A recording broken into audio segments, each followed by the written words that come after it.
Hari abantu rero bibaza ngo abakinnyi ngo ni abantu ngo bamara ubuzima bwabo bwa buri munsi mu bijyanye n'imikino. Abantu rero ngo benshi n'ubundi batekereza ko abakinnyi ba ruhago bamara ubuzima bwabo bwose mu kibuga, gusa nyamara hari benshi bahisemo gukomeza amashuri yabo kugeza muri kaminuza, bamwe bakabona impamyabumenyi mu buvuzi, ubukungu, amategeko n'ibindi byiciro bigiye bitandukanye.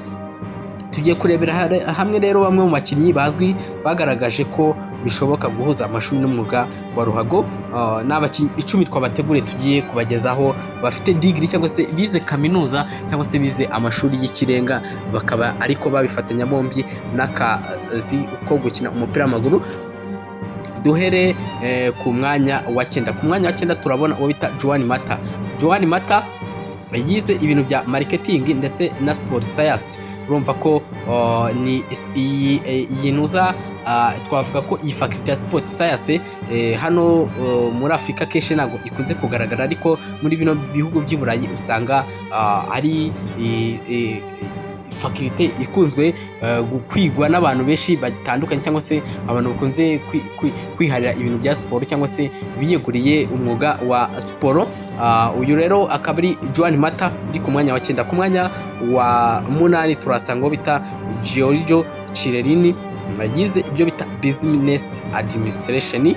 Nawe ni umwe mu bakinnyi rero bize byinshi cyane bigiye bitandukanye. Uyu myugariro w'icyamamare w'Ubutaliyani yarangije amasomo ya business administration, nyuma aza no kubona masters of business administration mu gihe yakinaga mu ikipe ya Juventus.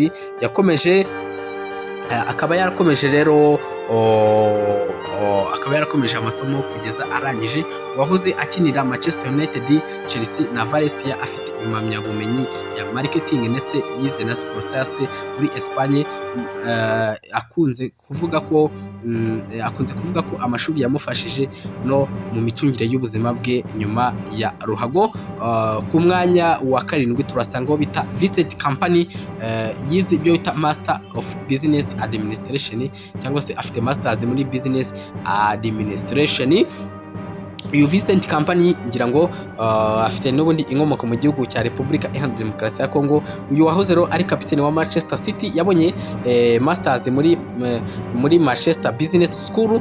Kompany rero yavuze ko yashakaga kwitegura ubuzima nyuma yo guhagarika gukina, ari nabyo byamufashije mu mwuga w'ubutoza. Tujye ku mwanya wa 6. Ku mwanya wa 6 turabona uwo bita Simon Mignolet, akaba yarize ibyo bita political science. Umunyezamu w'Ububiligi wanyuze mu ikipe ya Liverpool yize political science muri kaminuza yo mu Bubiligi mbere yo kwibanda cyane kuri ruhago.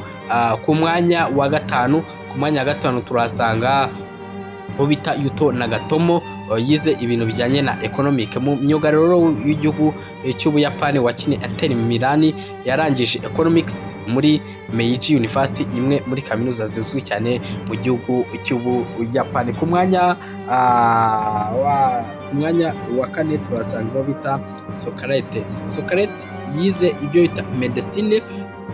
Nk'umwe mu bakinnyi b'ibihe byose ba Brazil, Socrates yari umuganga wemewe, yarangije amasomo y'ubuvuzi muri University of Sao Paulo mbere y'uko aba icyamamare mu ruhago. Niyo mpamvu yakundaga kwitwa Dr. Socrates. Urumva ko bamwe mu bakinnyi baba barize ibintu bigiye bitandukanye. Ku mwanya wa 3 rero basanga bita Kararike Kariris, akaba yarize ibijyanye na business and professional studies.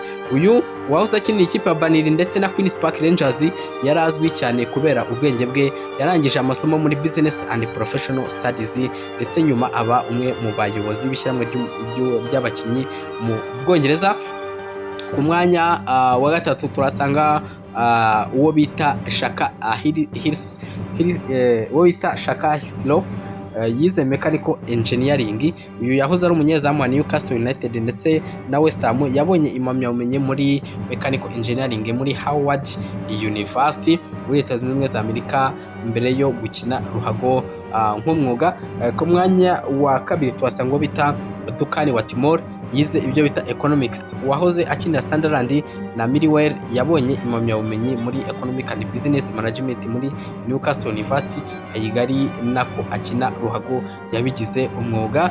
Ku mwanya wa 2 turabona uwo bita Steven Palmer, twarize mathematics cyangwa se ibijyanye n'imibare. Wahoze akinira ikipe ya Watford Football Club ndetse na Milton Keynes Dons Football Club, yari afite degree ya mathematics yakuze cyangwa se yakuye muri University of Cambridge, imwe muri kaminuza zikomeye cyane ku isi. Azwi nk'umwe mu bakinnyi ba ruhago bari bafite amashuri yo ku rwego rwo hejuru. Abasesenguzi rero bavuga ko umwuga wa ruhago ushobora kurangira vuba kubera imyaka cyangwa imvune, niyo mpamvu bamwe mu bakinnyi bahitamo kwiga kugira ngo bazagire indi myuga nyuma yo guhagarika gukina. Abandi bavuga ko amashuri abafasha gufata imyanzuro myiza, gucunga umutungo no kuyobora ibikorwa byabo. Nubwo